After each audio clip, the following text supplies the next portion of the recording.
عمومی طور پر ہمارے ہاں یہ عام سلسلہ ہوتا ہے کہ کسی بھی چیز کو اپنے اوپر فرض کر لیتے ہیں جبکہ وہ فرض ہوتی نہیں ہے، یا کسی بھی چیز کو حرام کہہ دیتے ہیں جبکہ وہ حرام ہوتی نہیں ہے۔ اور یہ سلسلہ صرف اور صرف اس وجہ سے ہوتا ہے کہ ہم شرعی احکام کو جانتے نہیں ہیں کہ ہر عمل کا درجہ جو ہے وہ کیا ہوتا ہے۔ شریعت مطہرہ کے اندر صرف ایک درجہ حلال اور حرام کا نہیں ہے، بلکہ اس کے علاوہ بھی شریعت مطہرہ نے کچھ درجے بیان کیے ہیں جن کو جاننا، سمجھنا اور پھر اس کے مطابق کسی عمل کا فیصلہ کرنا جو ہے وہ ضروری ہے۔ عمومی طور پر ہم کسی بھی چھوٹے سے چھوٹے مسئلے کو بھی شرک تک بیان کر دیتے ہیں، حالانکہ وہ شرک ہوتا نہیں ہے، جبکہ اللہ رب العزت بھی یہ فرماتا ہے کہ میں ہر چیز کو معاف کر دوں گا لیکن اپنے ساتھ شرک کو معاف نہیں کروں گا۔ ہم کسی بھی بات کو شرک کہہ دیتے ہیں، تو لہٰذا شرعی احکام کا جاننا جو ہے وہ ہر امتی کے لیے لازم ہے، اور یہی وہ دین ہے جس کے متعلق حضور نبی کریم صلی اللہ علیہ وسلم نے ارشاد فرمایا تھا کہ ہر مسلمان پر علم دین حاصل کرنا جو ہے وہ فرض کر دیا گیا، وہ چاہے مرد ہو یا عورت ہو۔ اب اس حدیث پاک کے مفہوم کو اگر ہم دیکھیں اور سمجھیں کہ یہ پھر کون سا علم تھا کہ جس کا جاننا جو ہے وہ ہر مسلمان کے لیے ضروری تھا، وہ یہی علم تھا کہ جس کے اندر ہم حلال اور حرام کی تمیز سمجھ سکیں، حلال اور حرام کے فرق کو جان سکیں، جائز اور ناجائز کے جو معاملات ہیں ان کو ہم پرکھ سکیں کہ وہ کون سے ہیں۔ تو لہٰذا ہمیں اللہ رب العزت بھی حکم ارشاد فرما رہا ہے فَاسْأَلُوا أَهْلَ الذِّكْرِ إِن كُنتُمْ لَا تَعْلَمُونَ، کہ اگر تم نہیں جانتے تو پھر جو صاحب ذکر لوگ ہیں، صاحب علم لوگ جو ہیں، ان سے استفادہ کرو، پوچھو ان سے جو اہل ذکر ہیں اگر تم نہیں جانتے۔ اگر تمہیں کسی چیز کے بارے میں علم نہیں ہے تو پھر ان لوگوں کے پاس بیٹھ کر سیکھو جو جانتے ہیں، جن کو علم ہے، جو صاحب ذکر ہیں۔ کیوں صاحب ذکر کہا؟ اس لیے کہا تاکہ تمہیں جو مسئلہ بتانے والے لوگ ہیں وہ اللہ رب العزت کے برگزیدہ بندے ہونے چاہیے۔ یہ نہیں ہے کہ بس ایسے ہی ایرا غیرا نتھو خیرا کوئی بھی اٹھے اور اٹھ کر تمہیں مسئلہ بتانے چل پڑے اور تو سمجھو کہ یہی بڑا اسکالر ہے اور ہم اسی سے دین سیکھنا شروع کر دیں۔ فرمایا نہیں، فَاسْأَلُوا أَهْلَ الذِّكْرِ، جو تم نے سوال کرنا ہے تو وہ اہل ذکر سے کرنا ہے، چونکہ جو اہل ذکر ہوتا ہے وہ اہل علم بھی ہوتا ہے، وہ صاحب علم بھی ہوتا ہے۔ اللہ رب العزت اس کو دل کی آنکھیں بھی عطا فرماتا ہے اور ظاہری آنکھیں بھی اس کی کھلی ہوئی ہوتی ہیں۔ تو اس لیے فرمایا کہ جب تمہیں کسی چیز کا علم نہ ہو تو پھر اہل ذکر سے، جو صاحب علم لوگ ہیں، ان سے پوچھو تاکہ تمہارے لیے آسانی پیدا کر دی جائے۔ تو حضرات محترم، سب سے پہلے جو حکم آتا ہے وہ ہے فرض کا۔ سب سے پہلے حکم کیا ہے؟ فرض۔ یہ شریعت مطہرہ نے درجہ بنایا ہے نا کہ یہ کام جو ہے یہ فرض ہے، پھر اس کے بعد آ جاتا ہے واجب، پھر اس کے بعد آ جاتا ہے سنت مؤکدہ، پھر اس کے بعد ہے سنت غیر مؤکدہ، پھر اس کے بعد آ جاتا ہے مستحب۔ یہ 5 درجے شریعت مطہرہ کے اندر ہیں اور ہر درجے کا الگ الگ ثواب ہے۔ جیسا کہ حضور نبی کریم صلی اللہ علیہ وسلم کی حدیث ہم رمضان المبارک کی فضیلت میں سن بھی رہے ہیں اور اس کو بیان بھی کر رہے ہیں، کیا کہ رمضان المبارک میں ایک نفل کا اجر اللہ فرض کے برابر فرما دیتا ہے، اور فرض کا جو اجر ہے وہ اللہ تعالیٰ 70 گنا بڑھا کر ایک فرض ادا کرنے پر 70 فرضوں کا ثواب عطا فرماتا ہے۔ یہ درجہ ہے تو حضور علیہ الصلوۃ والسلام بیان فرما رہے ہیں۔ اگر نفل کا درجہ فرض کے برابر ہوتا، فرض کا نفل کے برابر ہوتا تو پھر بیان کرنے کی بھی ضرورت نہیں تھی۔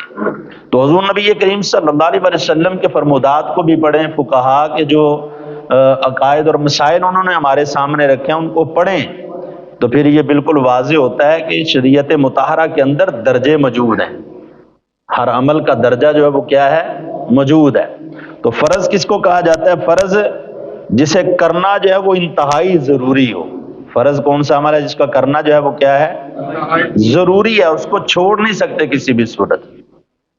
اگر چھوڑیں گے تو ہم گناہگار ہیں، اور اگر انکار کریں گے تو اس کا انکار کفر تک لے جاتا ہے۔ وہ کیا ہے؟ وہ فرض ہے. جو فرض ہے اس کا درجہ کیا ہے؟ تو اس کا کرنا ضروری ہے. وہ کسی حال میں بھی بندہ ہو تو اس کو لازم کیا جائے. نماز ہے نا، فرض ہے نا، یہ کسی حال میں بھی معاف نہیں ہے. اب اگر کوئی بندہ کہے کہ نہیں جی میں بیمار ہوں، تو فرمایا کوئی بات نہیں، نہیں کھڑے ہو سکتے بیٹھ کر پڑھ لو. نہیں بیٹھ کر پڑھ سکتے تو پھر لیٹ کر پڑھ لو. نہیں لیٹ کر پڑھ سکتے تو اشارے کے ساتھ پڑھ لو. یعنی کسی حال میں بھی اس کی معافی نہیں ہے. کس لیے کہ یہ نماز کیا ہے؟ یہ فرض کا درجہ رکھتی ہے. ٹھیک ہے، تو اس لیے جو فرض ہے اس کا ہر حال میں ادا کرنا کیا ہے؟ لازم ہے. یہ فرض کا درجہ ہے. تو حضرات محترم اسی طرح سے سچ بولنا بھی فرض ہے ہر حال میں، چاہے گردن کیوں نہ اتر جائے تو حکم کیا ہے؟ سچ بولو. یہ بھی فرض ہے. اخلاص دل میں رکھ کر کوئی عمل کرنا یہ بھی فرض ہے. ایک ہوتا ہے عمل کرنا، ایک ہے اس کے اندر اخلاص پیدا کرنا. تو جب تک کسی عمل کے لیے اخلاص نہیں ہوگا اس وقت تک وہ عمل بھی قبول نہیں ہوگا. اخلاص بھی کیا ہے؟ فرض ہے. ہر عمل کے لیے اخلاص کا ہونا ضروری ہے. اگر اخلاص نہیں ہے تو پھر عمل بھی قابل قبول نہیں ہے. تو حضرات محترم پھر اس کے بعد آگے آ جاتا ہے کہ واجب. واجب کسے کہتے ہیں؟ واجب وہ ہے کہ جو ضروری ہو، جس کا چھوڑنا جائز نہ ہو. ہے ضروری یہ بھی لیکن اس کا چھوڑنا جائز نہیں ہے. اور اگر کوئی شخص چند بار بلا وجہ چند مرتبہ، ایک آدھ مرتبہ کبھی کوئی واجب چھوٹ جائے نا، اللہ کی بارگاہ سے معافی ہے، فرض کی معافی نہیں ہے. فرض ایک مرتبہ بھی چھوٹ جائے تو اس کی معافی نہیں ہے، اس کا حساب دینا پڑے گا. لیکن واجب کا درجہ اس سے تھوڑا نیچے آ جاتا ہے. وہ کیا ہے کہ اگر ایک آدھ مرتبہ کبھی کبھار اس میں کوئی کوتاہی ہوگی نا، اللہ معاف فرما دے گا. لیکن بلا وجہ بار بار چھوڑنا جو ہے یہ بھی بڑا گناہ بن جائے گا، یہ بھی کبیرہ گناہ کے اندر شمار ہوگا. تو لہذا واجب جو ہے یہ بھی فرض کے قریب ہے، تو لہذا اس کا ادا کرنا بھی جو ہے وہ کیا ہے؟ ضروری ہے. تو حضرات محترم اس پر بھی اگر بندہ جو ہے وہ تسلسل اختیار کر لیتا ہے تو اس کو بھی گناہ کبیرہ کے اندر شمار کیا جاتا ہے. یہاں پر ساتھ آگے اس کی مثال بیان کی گئی، جیسے کہ ایک مشت جو ہے وہ داڑھی رکھنا، یہ بھی کیا ہے؟ یہ سنت موقدہ بھی ہے، یہ قریب الواجب بھی ہے. تو اس کو بار بار اتروائیں گے تو یہ بھی بندہ گناہ کبیرہ کے اندر شمار ہوگا.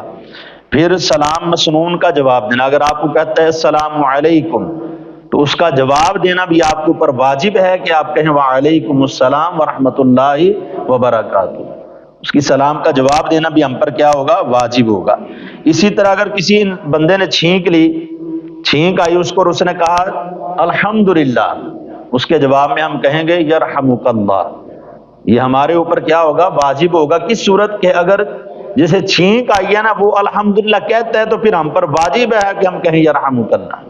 اگر وہ نہیں کہہ رہا تو پھر ہم بھی نہیں کہیں گے، پھر ہم پر واجب نہیں ہوگا. لہذا جسے چھینک آتی ہے وہ بھی کیا کہے؟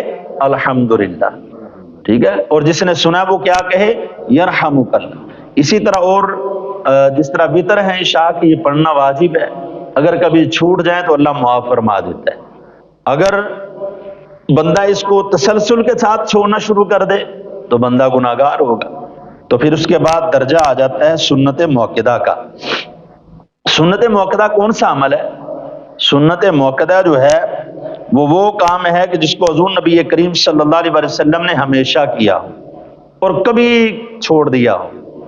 کبھی بعمل مجبوری حضور نبی کریم صلی اللہ علیہ وسلم نے کوئی عمل نہ کیا ہو، اس کو چھوڑ دیا ہو اور مسلسل کیا ہو، اس عمل کو کیا کہتے ہیں؟ سنت موقدہ کہتے ہیں. جیسے ہم ظہر کی سنتیں 4 پہلے پڑھتے ہیں نا، وہ کسی حال میں بھی حضور علیہ السلام نہیں چھوڑا کرتے تھے. فجر سے پہلے کی 2 سنتیں ہیں وہ بھی حضور علیہ السلام تواتر کے ساتھ پڑھتے تھے. ٹھیک ہے، اسی طرح فرضوں کی جو بعد سنتے ہیں وہ بھی سنت موقدہ ہیں، ان کا ادا کرنا بھی ضروری ہے. جمعے سے جو پہلے 4 سنتے ہیں وہ بھی سنت موقدہ ہیں. جمعہ کے بعد 4 سنتیں جو پڑھی جاتی ہیں وہ بھی سنت موقدہ ہیں. تو ان کو چھوڑنا بھی جو ہے اگر اس کے اندر تسلسل آ جائے تو یہ بھی سخت گناہ ہے. سنت موقدہ کا ادا کرنا بھی ضروری ہے. لیکن چھوڑنے والا بندہ جو وہ کافر نہیں ہوتا لیکن گناہگار ضرور ہوتا ہے. تو لہٰذا فرض کے درجے کو، واجب کے درجے کو، سنت موقدہ کے درجے کو سمجھنا چاہیے. اس کے اندر درجہ کیا ہے؟